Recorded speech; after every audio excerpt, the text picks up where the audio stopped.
लाल मिट्टी का राज्य है गोवा। गोवा में जहां चर्च मशहूर हैं, जहां बीच मशहूर हैं, वहां कई ऐसे स्ट्रक्चर, खास करके पुर्तगीज स्ट्रक्चर हैं, वो भी मशहूर हैं।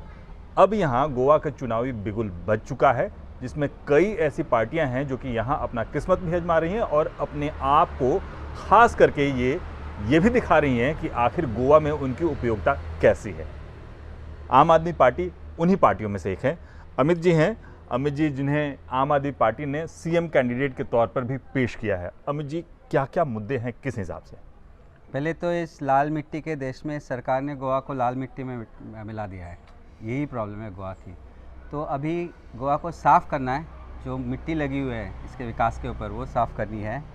गोवा में करप्शन का जो जो जो क्या उसको क्या, मतलब मेरे पास शब्द नहीं है करप्शन को डिफाइन करने के लिए, जिस तरीके से ये सरकार ने करप्शन करी। आप कहते हैं लाल मिट्टी को जो दिमक है ना, दिमक में मिटा दे, लेकिन लाल मिट्टी को काफ़ी मजबूत माना जाता है। जहां लाल मिट्टी है, जिस तरीके से उपजाऊ भी माना जाता है, गोवा का जिस तरीके से इतिहास रहा है।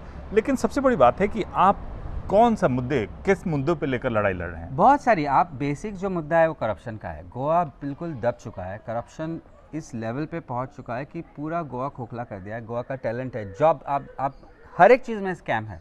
इंफ्रास्ट्रक्चर में स्कैम है, जॉब्स में स्कैम है, मेडिकल हेल्थ केयर में स्कैम है, एजुकेशन सिस्टम में स्कैम है। डेवलपमेंट के नाम पे 2-3 रास्ते दिखा देते हैं, कहते हैं कि ये हमारा डेवलपमेंट है, वो भी टूटे फूटे है। जिसको इनॉग्रेशन करा है उसके ऊपर भी आज वर्क इन प्रोग्रेस दिखा रहे हैं। तो मतलब आपने विकास के नाम पर क्या बोला? आपने बोला 10 साल आपने विकास किया है और अभी 5 साल आप समृद्धि की बात करें, तो ये ना विकास मिला है ना समृद्धि मिली है। कहीं शादी करके चले गए होंगे। आम आदमी पार्टी बराबर यही कहता है कि हम आम लोगों की मुद्दों को उठाएंगे।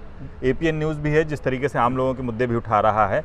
आप ये बताएं कि जिस तरीके से यहाँ कौन कौन से मुद्दे आप लेकर आ रहे हैं? आपने कहा डेवलपमेंट है, करप्शन है, विकास है, लेकिन आम आदमी पार्टी आज भी यहाँ कही जाती है कि भाई यहाँ बाहरी कही जाएगी। तो किस हिसाब से? बाहरी आप हम बाहर के थोड़े ही हैं। हमने जो 39 कैंडिडेट्स दिए हैं वो गोवा के हैं, जो पार्टी की लीडरशिप है वो गोवा की है। हम गोवा के मुद्दों की बात कर रहे हैं। कोई भी पार्टी नहीं, चाहे वो कांग्रेस हो चाहे वो बीजेपी हो, एक दूसरे की जोड़ तोड़ की राजनीति में लगे पड़े हैं। डेवलपमेंट की बात नहीं करे, किसी ने विजन गोवा के सामने नहीं रखा है। हम कह रहे हैं कि हम आपको 24 घंटे फ्री, 24 घंटे इलेक्ट्रिसिटी देंगे, 24 घंटे पानी देंगे, बेसिक हेल्थ केयर जो यहाँ पे मिसिंग है वो देंगे, आपको अच्छे रास्ते देंगे, आपको अच्छा एजुकेशन देंगे, आपको वो सब कुछ देंगे जो आज तक इन दोनों पार्टियों ने दिया नहीं है।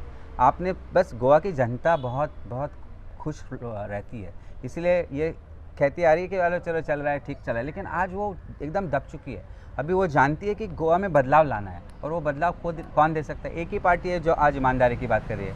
इन लोगों ने तो लूट ही लिया है। आपने माइनिंग स्कैम करा, माइनिंग स्टार्ट नहीं कर पाए, सुप्रीम कोर्ट का जजमेंट आया, माइनिंग नहीं कर रहे हैं। टूरिज़्म सेक्टर में हम बहुत नीचे लेवल पे आ चुके हैं।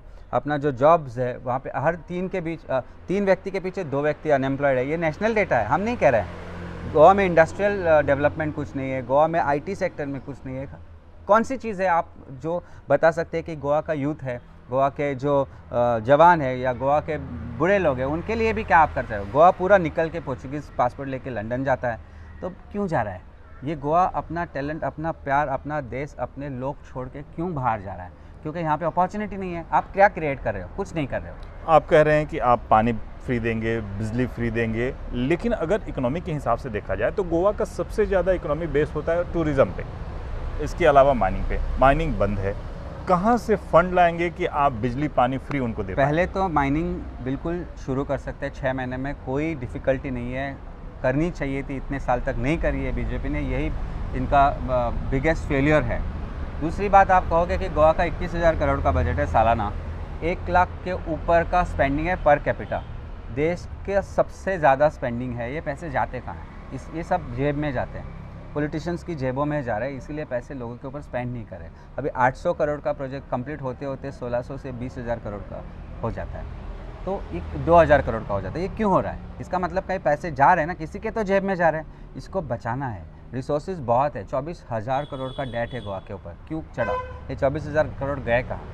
कोई इसका जवाब नहीं दे पा रहा है। ये बीजेपी आज कहते हैं हमने विकास करा, भाई आपने 21,000 करोड़ के बजट को यूटिलाइज़ कहाँ करा है? आप बोल रहे ये जो 2 रास्ते बीच से निकलते हैं गोवा के, ये तो डबल इंजन सरकार की डेवलपमेंट, तो आपकी इंजन क्या कर रही है?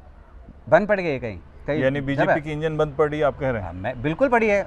एक तो आप कहते हैं कि ये डबल इंजन की वजह से हमने ये रास्ते बना लिए, बाकी 21,000 करोड़ गए कहाँ? एक रास्ता इधर जा रहा है, एक इंजन इधर जा रहा है क्या? तो बीच में जो गोवा है वो खींचा जा रहा है। यानी गोवा को उपेक्षित, आपके हिसाब से गोवा को उपेक्षित किया आज जा रहा है? आप पूरी जनता से पूछे, मुझसे ना पूछिए। मुझे जरूरत नहीं पड़ती इलेक्शन में आने की, बहुत कंफर्टेबल लाइफ जी रहा था एज अ लॉयर। मैं रेप्यूटेड लॉयर है, टॉप मोस्ट लॉयर है हम गोवा के।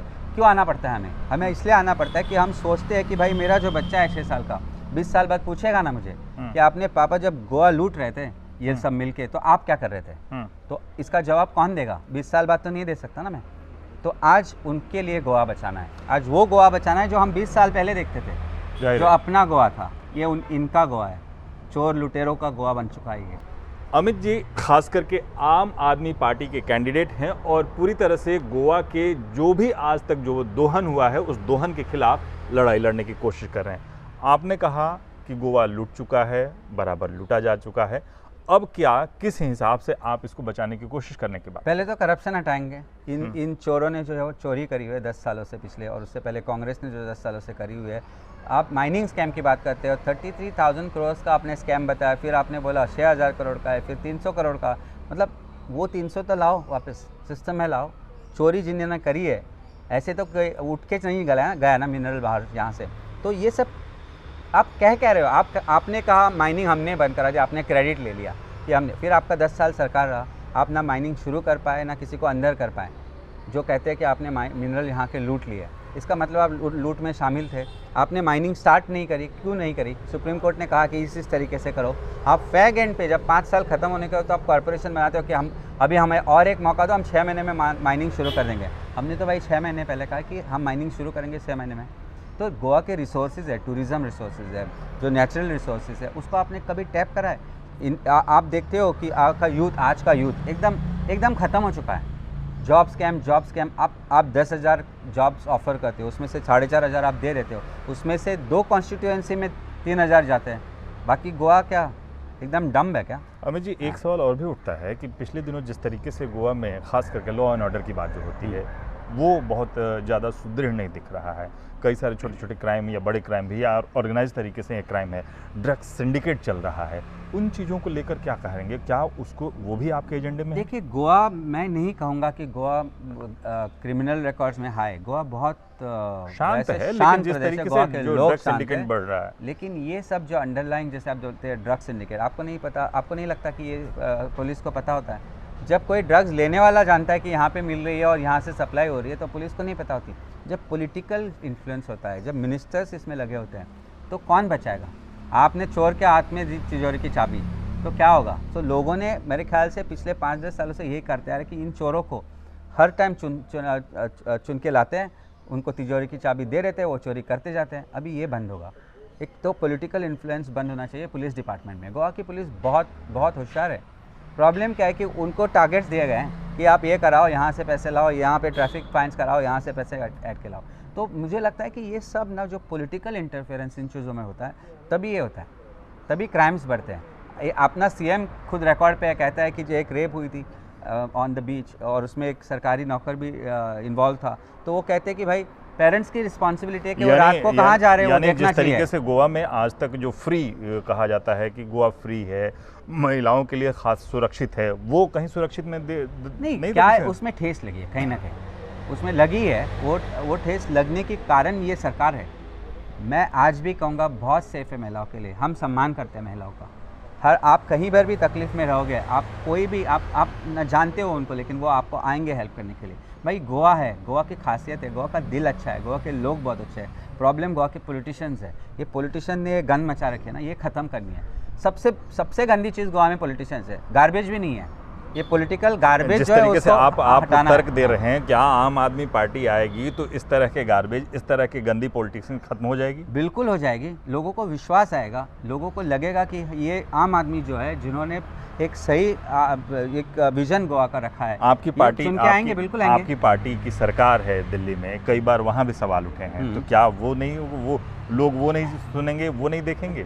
आप उनके सवाल के जवाब तो सब देते हैं ना सीएम साहब। आज दिल्ली में आज कोई भी सीएम आके आपके घर पे आके बोल नहीं सकता कि मैंने काम किया है तो वोट दो।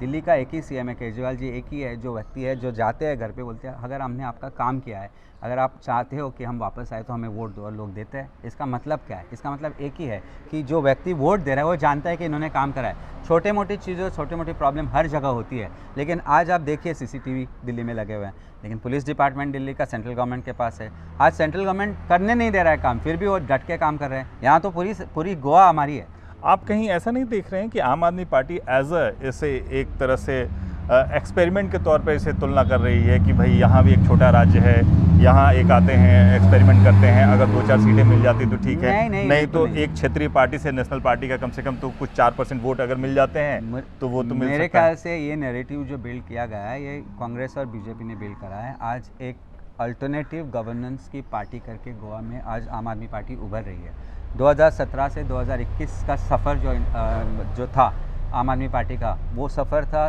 कनेक्शंस का, लोगों के साथ जुड़ने का, और वो करते आ रहे हैं। हमने गोवा का विकास लोगों के सामने रखा है, एक विजन रखा है, एक प्लान रखा है, हमने एजेंडे रखे हैं। आज कोई भी बात नहीं करता है। पिछड़े समाज की कौन बात कर रहा था गोवा में? आज तक किसी ने नहीं करी, ना बीजेपी ने करी, ना कांग्रेस ने करी, ना गोवा फॉरवर्ड ने करी, ना MGP ने करी। हमने करी। हमने कहा कि ये मुद्दे हैं, इतने सालों से आप सॉल्व नहीं कर पा रहे हो। About 10% of Goa. हालांकि गोवा में कहीं पिछड़े समाज की बात ही नहीं होती थी, क्योंकि एक क्रिश्चियन और दूसरी कम्युनिटी की गोवा में ऐसी बात, क्योंकि शिक्षा के आधार पे, शिक्षा के हिसाब से देखा जाए तो गोवा ज़्यादा उन्नत कहा जाता है, इसलिए पिछड़े समाज की यहाँ राजनीति नहीं होती थी। लेकिन आपने पिछड़े समाज की राजनीति, मैं क्यों कह रहा हूँ ये? मैं कहता हूँ कि गोवा का व्यक्ति है जो वो पढ़ना चाहता है, वो कुछ ना कुछ जोड़ तोड़ के वो अच्छे स्कूल्स में भेजता है, लेकिन सरकारी स्कूल अच्छे क्यों नहीं बने? मैं सरकारी स्कूल से पढ़ के आया हूँ। मैं अगर आज अभी भी जाता हूँ स्कूल में, मैं देखता हूँ जहाँ पे 200-300 स्टूडेंट्स होते थे वहाँ पे 70-80 रह गए। टीचर्स बहुत अच्छे हैं, लेकिन स्कूलों को कभी देखा नहीं मुड़ के सरकार ने। क्यों नहीं देख रहे हैं? एक एजुकेशन से ही मैं बिल्ड हुआ हूँ। मैं कहता हूँ कि पढ़ना चाहिए, अच्छी पढ़ाई देनी चाहिए, और सरकार की जिम्मेदारी है कि वो अच्छी पढ़ाई लोगों को दे, अच्छे स्कूल लोगों को दे। क्यों नहीं कर पा रहे? दिल्ली में क्यों कर पाए? जो आप बोलते हैं कि दिल्ली सरकार के पास इतने ही है ऑप्शंस, उतने ऑप्शंस में इतना आप पॉजिटिविटी दिल्ली सरकार ने लाई, गोवा में क्यों नहीं पा रहे? आप डबल इंजन की बात करते हो, यहाँ पे स्कूल्स के देखिए छत खराब हुआ है, हम रोटरी के थ्रू स्कूल्स बनाते हैं, सरकार क्यों नहीं बना पाती है? अमित जी, एक बात बताएं कि जिस तरीके से बैनर पोस्टर आम आदमी के लग चुके हैं गोवा में, क्या सरकार भी उसी तरह से पूरी अपने प्रारूप से चलेगी, या आपकी एक आध सीट आ जाएंगे तो कहीं ना कहीं आप अपना विपक्ष में अपना पूरा दायित्व निभाएंगे, या फिर किसी सरकार के साथ जाएंगे? बिल्कुल, आपको एक चीज़ कहता हूँ, मेरे ख्याल से आपको वो डाउट नहीं आना चाहिए। मैं कहता हूँ कि आप भी शुभ शुभ बोलिए। गोवा में आज सरकार चुन के आने वाली है, 7 दिन बचे हैं। लोग सोच रहे हैं, लोग सही सोच रहे हैं। मैं इस कॉन्स्टिट्यूंसी की बात करता हूँ। ये कॉन्स्टिट्यूंसी कांग्रेस की बेस्टियन थी।